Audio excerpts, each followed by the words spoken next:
Welcome, ladies and gentlemen, to the showdown between the Skaven and the Beastmen. It is going to be a Grey Seer of Plague facing off against Morkr the Shadowgave, coming in hot with them dreadlocks. Should be quite a bit of fun.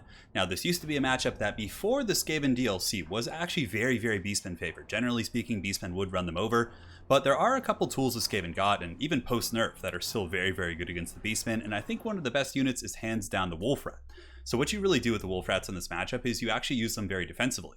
When the Beastmen come swarming, for example, let's say they charge in with some Centaurs or any number of their mobile units, including Minotaurs, you don't let the Wolf Rats take the charge. Granted, it often happens. There's not a whole lot you can do about it under certain circumstances, but if you countercharge them through Skaven slaves, man oh man, or get the jump on them if they don't get the charge or don't see you, Wolf Rats can absolutely tear apart Centaurs and things like that. So yeah, Wolf Rats are really big. On top of that, the Molder monsters are quite nice. We have the Morskatar's Hellion here, as well as a Hellpit Abomination. So the army is triple Wolf Rat. We do have some Skaven Slave Spears in the back, Clan Rats in the secondary.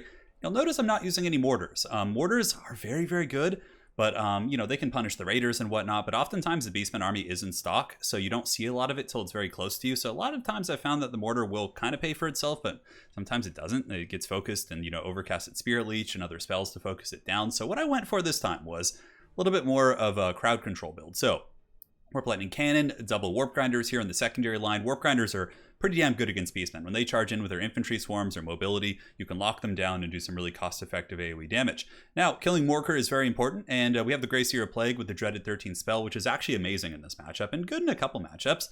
And but what I really like the Grey Seer for is the Unholy Clamor. So when your Wolf Rats are fighting, or your low leadership Skaven Slaves, you pop this and you get plus 16 leadership, which is huge. But yeah, the two Assassins are there to kill Morkr. You can bring in the Morskatar's Hellion, though he does do magic damage, and Morkr has pretty decent magic resist. But the double Assassins can really take out Morkr very quickly. That's pretty much it, guys. Yeah, just a defensive build. We have two monsters, the Morskatars, the Hellpit Abomination, as well as the Grey Seer. And then we do have a couple Wolf Rats hiding in the bushes. Now for my opponent, the Great J Phoenix, front line is going to be Ungor Spearman Herd, backed up by the Blackhorns Ravagers, Bray Shaman of the Wild with Vile Tide and Bray Scream, both of which can do some very devastating damage indeed. And Morkr the Shadowgave, Centaurs in the flanks, and I do really like the inclusion of the Centaurs with great weapons, or excuse me, throwing axes to deal with constructs. I guess, yeah, Skaven constructs, things like Doom Wheels and Furnaces and all that stuff, because Plague Furnaces or Grey Seers on Furnaces are fairly common in this matchup. And we do have a couple Minotaurs hiding in the bushes, I think, or maybe just one. Yeah, one Minotaur, Destroyers of Drakewald, and more Centaurs with throwing axes on the far side. So the battle is underway. The Dread Legion of the Beastmen coming in, and I did see Morkr moving up a little bit aggressively. So we sent in the Morskatar's Hellion to kind of offer a little bit of a bait to Morkr to try and get him over here to attack it. And we then immediately pull back, because I now then see the Ungor Raiders. But Morkr does make a fatal mistake of kind of overextending, and the two Assassins are going to get to work. The Assassin's Trophy putting Morkr's melee defense to 21, and that is going to be a serious rat beatdown. We do also summon some Clan Rats to try and block the escape of Morkr, while the Assassins get a lot of work in. So far so good. Morskatar's Hellion does take some work, and the Beastmen have engaged with the Blackhorns Ravagers and their other units here, and here comes a Scorch from the Grey Seer. It is a free spell, so might as well take it. It's not bad. That's a little bit of damage. Yeah, Morkr really kind of getting punked by these two Assassins right here. Warp Lightning Cannons are going to be shooting into the Centaurs, which are charging in to try and liberate Morkr.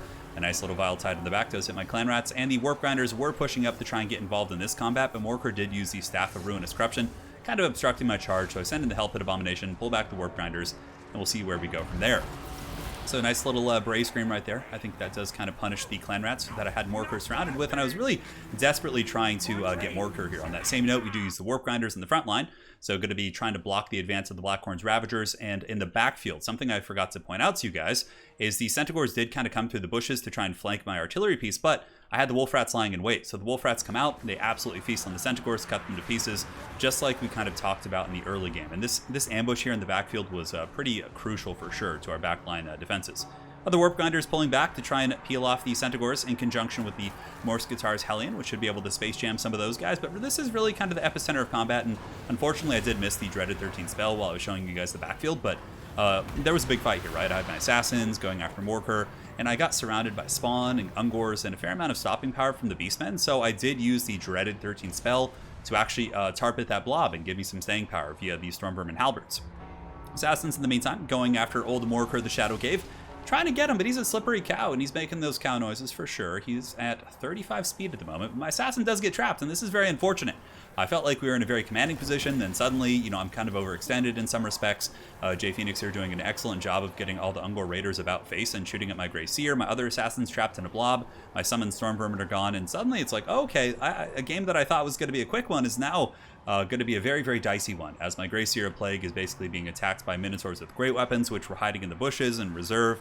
An actual reserve. I believe they were moving around back there and they just came out. I'm not quite sure, but yeah, one assassin getting dunked on here pretty good. Here, Morker able to rally and also start healing. My Wolf Rats, in the meantime, though, do finish off this Centaur threat from the far side, and then the Centaurs here do get ambushed by the Wolf Rats as well. So far, these Wolf Rats, pretty massive MVPs, as they're able to chew through the Centaurs, keep pace with them, and do an excellent job. So Clan Rats pulling back to protect the Warp Lightning Cannon, which is unleashing some pretty hellish salvos into the Minotaurs with Grey Opens, I believe. Maybe this is the first one. Oh, a little bit of friendly fire. Truly a Skaven ploy right there. But one assassin is salvaged. Helped Abomination does get back away from the Raiders, and the other assassin is running, but thankfully there are no Beastmen chasing it, which means I could potentially get that assassin back, which would be a huge, huge boon for us here. Warp Grinder's doing that AoE damage against the Blackhorn's Ravagers. A little bit of HP, but yeah, they're still going to take a beating as the Helped Abomination and the assassins once again potentially overextend. There are 4 Ungor Raiders here, and the Minotaurs with Great Weapons do get a nice countercharge here. A bit of a counterpunch against the ropes. And the Helped Abomination is going to be taking massive, massive HP damage. So this is like kind of a abandoned ship mode here. Helped Abomination pulling back. Here the Morskatars Hellion going to be diving into the Archer Lines, while the Wolf Rats actually engage the beat-up throwing axes.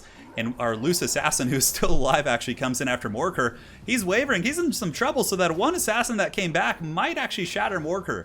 It looks like he is indeed broken. The assassin now stuck in combat with the Minotaurs, but the Warp Lightning Cannon Overwatch. Truly valiant Skaven friends here, saving their beloved assassin pal here and making sure he doesn't meet a doomed fate at the hand of the Minotaurs. Wolf Rats, excellent stuff as always, chasing down the Centaurs and defeating them in combat. Now they're going to be getting a charge into the Minotaurs, which is going to poison them, give a fair amount of DPS, because you can see the thing about Wolf Rats, their DPS is very...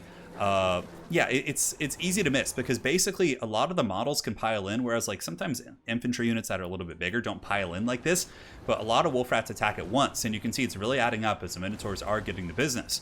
Balance of power is pretty damn even at this point. The Raiders have gotten back here and are pushing my Helped Abomination back to the Shadow Realm. My Grey Seer did survive and is now moving back out, getting ready to drop some summons and pressure the Raiders, and it looks like a Brave Scream does miss there, which was pretty fortunate for me. But the Assassin plus the Wolf Rats are able to break the Minotaurs with Great Opens, and the Bray Shaman of the Wild is looking to be the next prey, while the other assassin that was kind of in the center does come back, joins forces with the Morskatars Hellion in the bushes, and now the bravest of Skaven slaves prepare to meet the Blackhorn's Ravagers in combat. Here they go. The dreaded ROR is piling in. Oh, look at that Skaven. He's like all hyped. Oh my god, that guy was like roaring and his head got cleaved there. Oh my god, that was brutal. Well, the Skaven pushes here. Finally, the minions of the Under Empire moving forward. Going to be a Scorch going, but there's still a lot of crossfire, right? So we need something to really finish him off. The Scorch actually does do a little bit of overcast damage. Our assassins coming in, the Morskatars Hellion plus the other assassin coming in from the back. But there is one last bell to be tolled here on the battlefield as the Grey Seer of Plague conjures the magic of the Horned Rat, and the dreaded 13th spell will be summoned here on top of the Ungors, and boom, they emerge from the deep once more, and the Storm Vermin do pile in and absolutely destroy the Skaven lines, or excuse me, the Beastmen lines. I guess they're both Beastmen technically, but they destroy the Beastmen lines, and that is going to be GG with the dreaded 13th spell. It was a close game, a lot of back and forth. Despite our early pick on Morker, which I thought would really put me very far ahead, it did kind of lead to a bit of an overextension. Then J Phoenix did a really good job of punishing that, forcing me back, almost killing my Helped Abomination. It was a pretty scary fight for sure, but man oh man, I really do love the Grey Seer in that matchup. The Unholy Clamor is so nice for keeping your army together, and the dreaded 13th spell actually like saved my butt twice. The first time I didn't get to show you, but basically my characters were kind of surrounded and I was starting to lose that kind of fight when I was going after Morker, so I popped it, did a ton of damage, freed up my characters, and then the second time you saw it was devastating, right? Did a bunch of damage, broke the leadership there of the Beastmen forces, and really did the trick. But yeah, I feel like this build's pretty good. Warp Lightning Cannon was great. Warp Grinders did okay. They held positions, right? Some Wolf Rats did good, 1300 on this one, 400 on this one, and yeah, that's pretty much it. The two assassins also did amazing, 1400 and 600 there. Yeah, a good Beastman army too. A lot of it just came down. I mean, it had answers for most things, right? Against the Grey Seer, there was the Centaurs and the Minotaurs for like Doom Wheels and kind of shenanigans like that. Ungor Raiders for Ogres and anything light. plenty of anti-infantry via the Ungors and Blackhorns, Ravagers, and Morkar. So it was a good build. It just came down to a couple of the engagements and whatnot. So hopefully you guys enjoyed that Skaven versus the Beastmen game, and my friends will be back, or Beastmen versus Beastmen, depends on the perspective through which you want to look at it. That's it for today. Stay safe, guys. Avoid Nurgle's Plague, and we'll be back with more replays soon. Take care, guys.